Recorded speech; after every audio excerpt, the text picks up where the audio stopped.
Советали Сейитбеков, Садырга күйгөнүңөрдү түшүнүп турам. Бирок Садырды карапайым эл болгон үчүн терең изилдей албадыңар. Убактыңарда болгон жок. Садыр баарын жакшы билет. Садырга ушуга окшогон пакта койгон депутаттар суудай керек экенин билбей калдыңар. Мен силерге нааразы болбойм. Анткени жөнөкөй карапайым элге жараткан өзү карапайым деген статус берген. Мен да силердин араңардамын. Бирок убагында жаздым. Көпчүлүгү мени 2 күн Фейсбуктан колдорунан келишинче тепкилешти. Мени эл түшүнөт деп түрмөдө олтуруп, президенттен ырайым, мунапыс сурап, арыз жазган адам кантип президент болот? Анда кылмышын мойнуна алган болуп калбайбы деп эле жазгам. Бирок Сооронбай мунапыс бербей койгон.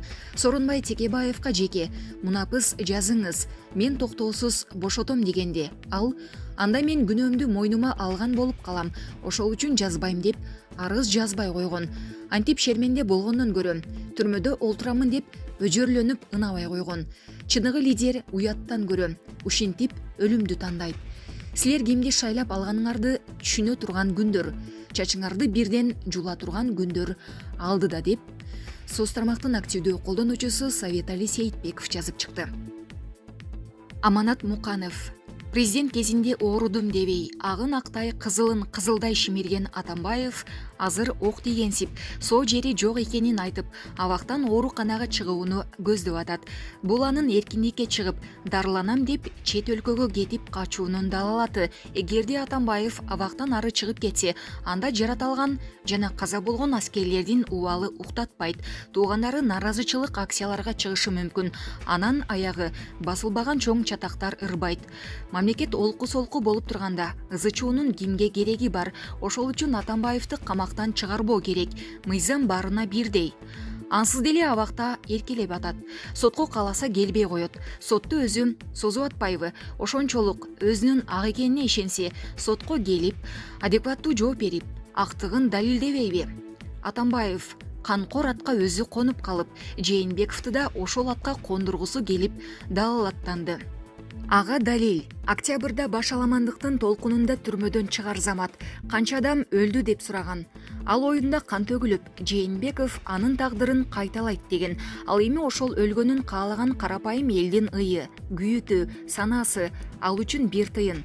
Атамбаевдин арты таза болбогон үчүн жашоо бумеранг болуп абакта азап тартып отурат. Анын кандуу окуяларга тиешеси бар. 2010-жылы 7 апрелде элди окко салып берген саясатчы так ушул Атамбаев. Анын канкордугун мурунку депутат Кубанычбек Кадыров да айткан жайы бар. Андан Атамбаев көрүнүктүү 4 саясатчыны кызматтан кетирүү үчүн киши өлтүргүч издөөнү суранган. Ал мага: "Кубан, балким өлтүргөндү табасың. Менин акчам жетиштүү" деди. Анын тизмесиндеги чиновниктердин бири Кочкор районунун мурунку акими Курманбек Байтереков болгон деген Кадыров. Эгерде Атамбаев бул калп десе, анда мен полиграфтан өтүүгө даярмын деп ишенимдүү айткан. Антип айтышы толук мүмкүн. Себеби Атамбаев сөзүн элебей, сүйлөй берерин эл деле билип бүткөн. Анын бийлик өзүнүн кызыкчылыгы үчүн адамдарды өлтүрүүдөн кайра тартпасын көрбөдүкпү? Соц тармактын активдүү колдонуучусу Аманат Муканов жазып чыкты. Садыр Жапаров Раим Матраимовго берилген жаза боюнча пикирин билдирди. Кыргыз Республикасынын президенти Садыр Жапаров бүгүн 13 февралда Кабар Кыргыз улуттук маалымат агенттигине маек берип, мамлекеттик бажы кызматынын төрагасынын мурдагы орун басары Раимбек Матраимовго карата чыккан соттун чечими жөнүндө айтып берди. Президенттин айтуусуна караганда, Раим Матраимов тергөө менен кызматташуу деген беренени негизинде күнөөсүн мойнуна алып 2 миллиардтан ашуун акча төгүп берген. Бул бир эле эпизод менен кечээ сот ошол эпизод менен 260 миң сом айыппул салып чечим чыгарган экен. Соттун ишине кийлигишпейбиз. Мага УКМКнын берген маалыматы боюнча кошуна өлкөлөргө Дубайга кандай операцияларды жасаганы жөнүндө банктык эсептери жана мүлктөрү боюнча суроо салып кат жөнөтүшкөн экен. Алардын жообу келсе, иш уланат. Бул бойдон калбайт деп билдирди Садыр Жапаров. Мамлекет башчысы өз сөзүндө ошондуктан эл сабырдуу болуп турушу керектигин айтып, ар бир иштин бүтчү күнү болот деп баса белгиледи. ар кайсыл күчтөр же алардын артында акча каражат менен камсыздап Кыргызстанга бүлүк салгыла, жекшемби сайын митинг уюштурула деп буйрук берип турган күчтөрдү да билебиз. Баары толук көзөмөлүбүздө.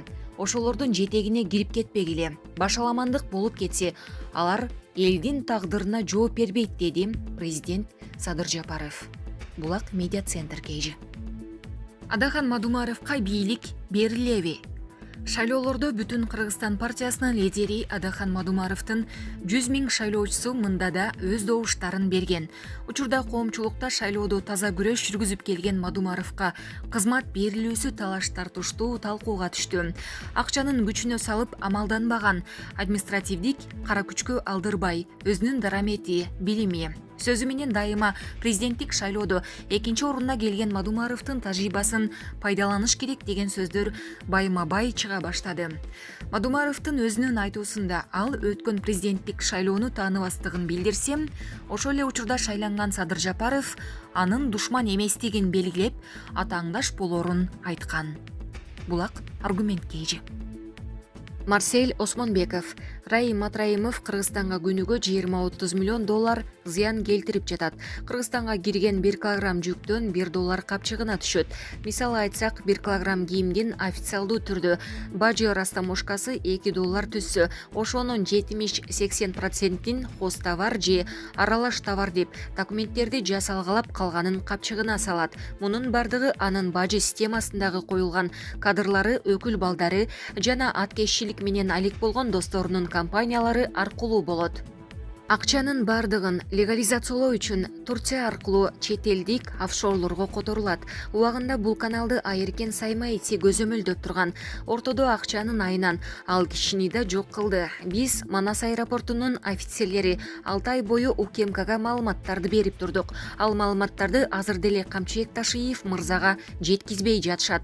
Албетте ал материалдар Садыр Нуркожеевичке чейин деле жетери күмөн. Анткени ортодо Раим Матраимовдун кызыкчылыгы үчүн кызмат кылгандар болгон куралдуу күчтөрдүн структураларын ээлеп алышкан. Ошондуктан убагында Жээнбековго деле толук маалымат барбай, факты сурап жатканы ушул себептен. Бүгүнкү күндө кайрадан ушул себептердин айынан мамлекет башчыга туура жана так маалымат берилбей жатат.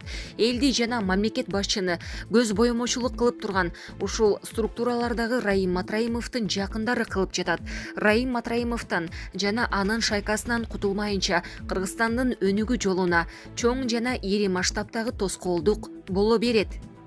Бул система 15 жыл мурда түзүлүп баштап, бүгүнкү күндө күч алып, Кыргызстандагы эң ири кылмыштуу топтун бири болуп калды. Ушунун бардыгын убагында биз Кыргызстандын келечегине кайдыгер карабаган офицерлер түшүнүп, бул системага каршылык көрсөтүп чыкканда, көрсө кеч болуп калган экен. Жалгыз киши талаада баатыр эмес дегендей, биздин команда аздыкты түзүп койду. Акыры бизди Раим миллиондун кошоматчылары куугунтуктап, мыйзамсыз түрдө кылмыш иштерин козгоп, ургут тепкиге алып, мамлекеттен чыгып кетүүгө аргасыз болдук. Ошонун кесепетинен бүгүнкү күндө биз 1,5 жылдан бери үй бүлөбүздү көрбөй талаалап жүрөбүз. Бүгүнкү жаңы келген бийлик бул системага каршылык көрсөтө алат деген чоң үмүт бар деп Сөз тармактын колдонуучусу Марсель Осмонбеков жазып чыкты.